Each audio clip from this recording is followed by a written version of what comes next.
இன்னைக்கு நம்ம ஒரு அற்புதமான பிரேக்ஃபாஸ்ட் ரெசிபி தாங்க பார்க்க போறோம். நம்ம எப்பயும் சாப்பிடுற இட்லி தான். ஆனா, அதை கொஞ்சம் ஹெல்த்தியா இன்னைக்கு நான் உங்களுக்கு பண்ணி காமிக்க போறேன். வாங்க வீடியோக்குள்ள போலாம். என் பேரு வரலட்சுமி. நான் ஆஸ்திரேலியால மெல்பர்ன்ல இருக்கேன். இப்ப நம்ம இருக்கிற இடத்துக்கு பேர் தாங்க ஸ்பென்சர் ஸ்ட்ரீட். இந்த பேக் சைட்ல தெரியறது வந்து southern cross station. So metro ட்ரெயின்ல எடுத்தாலும், லைன் ட்ரெயின் எடுத்தாலும் நம்ம இந்த சதர்ன் கிராஸ் ஸ்டேஷன் வந்துர முடியும். இதுதான் வந்து மெல்பர்ன் சிபிடியோடைய ஒரு முக்கியமான இடம். ஸோ இங்கேருந்து நீங்க மெல்பர்ன்ல எந்த இடத்துக்கு போகணும்னாலும் ஈஸியா போக முடியும்.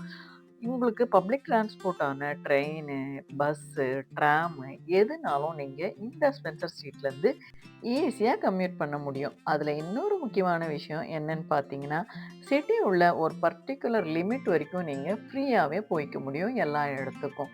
நீங்க நல்லாவே ஈஸியா சுத்தி பார்க்க முடியும் இந்த மெல்பர்ன் சிட்டி உள்ள இருக்கக்கூடிய இடங்கள்ல. நம்ம இன்னைக்கு செய்ய போறது ஒரு இட்லி ரெசிபி தாங்க. ஆக மொத்தம் பார்த்தீங்கன்னா, இந்த ஃபாரின் கம்பெனிஸ் எல்லாம் வந்து நெறைய சீரியல்ஸு, சாக்கோஸ் அந்த மாரி நெறைய இன்ட்ரோடியூஸ் பண்ணாங்க. ஆனாலும் நம்ம ஊர் பிரேக்ஃபாஸ்ட்டு இட்லி, தோசை, பொங்கல், பூரிய அடிச்சுக்க முடியாதுங்க. நமக்கு என்னைக்குமே நம்மளுடைய இந்த ரெசிபீஸ் வந்து சலிச்சதே கிடையாது. அந்த பொருட்கள்லாம் நல்லதும் கிடையாது உடம்புக்கு அப்படின்றது நாளடைவில எல்லாருக்குமே தெரிய ஆரம்பிச்சிருச்சு. ஹெல்த்தின்னு அவங்கெல்லாம் என்னதான் சொன்னாலும், அதுக்கு உள்ள மறைஞ்சிருக்கக்கூடிய ரொம்ப மோசமான ரசாயனங்கள பத்தி எல்லாருக்கும் நல்லாவே புரிய ஆரம்பிச்சிருச்சு. ஸோ இந்த இட்லிக்கு நான் ஃபஸ்ட்டு ஒரு சட்னி ரெசிபி உங்களுக்கு சொல்லிடுறேன். அது வந்து நம்ம ரெட் கேப்சிகம் சட்னி. இத கிரீன் கேப்சிகமையும் தாராளமா செய்யலாம். நான் கேப்சிகம் வந்து இங்க தோட்டத்திலேயே இருக்குதுன்றதுனால 1 பறிச்சுக்கிட்டேன். நீங்க வந்து இதே மாரி ஒரு கேப்சிகம் எடுத்துக்கோங்க. உங்க ஃபேமிலிக்கு எவ்வளோ பெரிய கேப்சிகம் வேணுமோ, அந்த சைஸ்க்கு எடுத்துக்கோங்க. இது வந்து நம்ம ஆஸ் யூசுவல் செய்ற கார சட்னி மாரி இல்லாம ரொம்ப டேஸ்டியா இருக்கும். ரொம்ப ஹெல்த்தியும் கூட. கேப்சிகம்ல நெறைய நல்ல விஷயங்கள் இருக்கு. ஸோ, அதனால நீங்க கட்டாயம் உங்களுடைய ஃபுட்டுல அத இன்க்ளூட் பண்ணிக்கோங்க. இதுக்கு வந்து கொஞ்சம் எண்ணெய் விட்டு, கொஞ்சமா வந்து அதாவது 1 ஸ்பூன் கடலப்பருப்பு, 1 ஸ்பூன் உளுத்தம் பருப்பு லைட்டா வறுத்துக்கோங்க. அது வந்து ஃபுல்லா வந்து ப்ரௌனா மாறணுன்றது இல்ல. லேசா வறுத்தாலே போதும். கூட வந்து வெங்காயம் போடுங்க, தக்காளி போடுங்க. ஒரு 2, 3 பூண்டு பல்லும், ஒரு சின்ன துண்டு இஞ்சியும் தாராளமா போட்டுக்கலாம். உங்களுக்கு பூண்டு பிடிக்காது அப்படின்னா, நீங்க ஸ்கிப் பண்ணிக்கோங்க. அடுத்தது பார்த்தீங்கன்னா, நீங்க வந்து கட் பண்ணி வச்சிருக்க கேப்சிகமையும் போட்டு நல்லா வந்து வதக்கிட்டு, கொஞ்சமா உப்பு, கொஞ்சம் ஒரு சின்ன துண்டு புளி வச்சு அரைச்சிருங்க. நல்லா கடுகு, உளுத்தம் பருப்பு, சீரகம், கொஞ்சம் பெருங்காயம்லாம் போட்டு, கருவேப்பில போட்டு தாளிச்சுக்கோங்க. சட்னி நல்லா கம கமன்னு சூப்பரா இருக்குங்க. இப்ப இட்லிக்கு நம்ம யூசுவலா 4:1 அதாவது 4 பங்கு அரிசிக்கு 1 பங்கு உளுந்து, 2 ஸ்பூன் வெந்தயம் போட்டு நல்லா கழுவி ஊற வச்சு நம்ம அரைச்சு இட்லி செய்வோம்.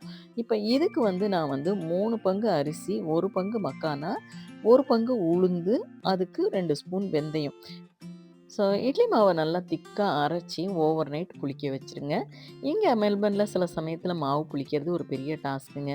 அதனால அவன வந்து ஒரு 10 மினிட்ஸ் நல்லா சூடு பண்ணிட்டு, ஆஃப் பண்ணிட்டு, அது உள்ள ஓவர் நைட் மாவு வச்சு புளிக்க வச்சு, அதுக்கப்புறமா இந்த மாரி நல்ல ஏர் பபுள்ஸ் இருக்கிற மாரி மாவு வந்து நம்ப ரொம்ப அடிச்சு கலக்காம லேசா கலக்கி நம்ம இட்லி செய்யும்போது, மாவு நல்லா மெத்து மெத்துன்னு நல்லா பெருசு பெருசா நல்லா சாஃப்ட்டா இருக்குங்க இட்லி. ஸோ அரிசி தனியா, உளுந்து தனியா ஊற வச்சுருங்க. அரிசிய வந்து ஒரு 3 டூ 5 ஹவர்ஸ் ஊறுனா போதும். உளுந்து வந்து அதே மாரி நீங்க அரிசி ஊற வைக்கும்போதே நல்லா கழுவிட்டு ஊற வச்சுருங்க. இட்லி வந்து மக்கானா போட்டதுனால ஏதோ கலர் வந்து டல்லா ஆகுமோன்னுலாம் நினைக்காதீங்கங்க. நல்லா பளிச்சுன்னு வெள்ளையாவே இட்லி வரும். நல்லா பெருசு பெருசாவே வரும். ஸோ நான் வெந்தயம் வந்து 2 ஸ்பூன் சொல்லியிருந்தேன். வெந்தயத்தில நல்ல நார்ச்சத்துக்கள் இருக்குங்க. நெறைய பேர் வந்து சொல்லும்போது 1/4 ஸ்பூன் போடுங்க, 1/2 ஸ்பூன் போடுங்க அப்படின்னு சொல்றாங்க. நீங்க 4 பங்கு அரிசி, 1 பங்கு உளுந்து போடும்போது தாராளமா வந்து சின்ன ஸ்பூன்ல ஒரு 2 ஸ்பூன் வெந்தயம் போட்டு நல்லா அரைச்சு யூஸ் பண்ணுங்கங்க. ஸோ ஏன்னா வெந்தயத்தில நல்ல நார்ச்சத்து இருக்கு. உடம்புக்கு ரொம்ப நல்லது. ஸோ காலையில பிரேக்ஃபாஸ்ட் சாப்பிட்டுட்டு வெளிய வந்து எட்டி பார்த்தா நல்லா மழை பெஞ்சுன்னு இருந்தது. ஓகே நல்லா ஒரு சூடா ஒரு டீ போட்டு குடிக்கலாம் அப்படின்னு சொல்லி, இப்ப அடுத்தது டீ தாங்க போடப் போறேன். யாருக்கெல்லாம் இந்த மாரி பிரேக்ஃபாஸ்ட் சாப்பிட்டதுக்கப்புறம் ஒரு டீ குடிக்கிற பழக்கம் இருக்குன்னு கட்டாயம் கமெண்ட்ஸ்ல சொல்லுங்க. அதே சமயம் இந்த வீடியோவ நீங்க எந்த ஊர்லேருந்து பார்க்குறீங்க அப்படின்றத சொல்லுங்க. நெறைய பேருக்கு வந்து நம்ம ஊர் பேர சொல்லும்போது அது ஒரு எமோஷனலா அது ஒரு அட்டாச்மெண்ட் கிடைக்கும்.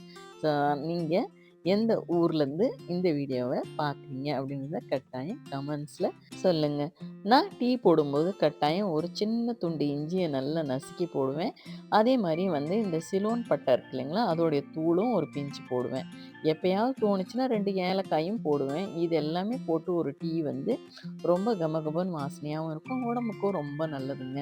நம்ம சேனல்ல ஆஸ்திரேலியா வாழ்க்கை எப்படி இருக்கு அப்படின்றத அப்படியே தெள்ளத் தெளிவா நான் வந்து எளிய தமிழ்ல இந்த மாரி நம்ம வீடியோஸ்ல நான் பதிவு பண்ணிட்டுருக்கேங்க. ஸோ நம்ம சேனல் உங்களுக்கு ஏதாவது ஒரு விதத்தில யூஸ்ஃபுல்லா இருக்கு அப்படின்னா, கட்டாயம் சப்ஸ்கிரைப் பண்ணுங்க, லைக் பண்ணுங்க, ஷேர் பண்ணுங்க. ஆஸ்திரேலியா வரணும்னு இருக்கவங்களுக்கு இந்த வீடியோஸுங்கள அவங்களுக்கு ஷேர் பண்ணி குடுங்கங்க. அது அவங்களுக்கு ஒரு பெரிய கான்ஃபிடென்ட்ட குடுக்கும்.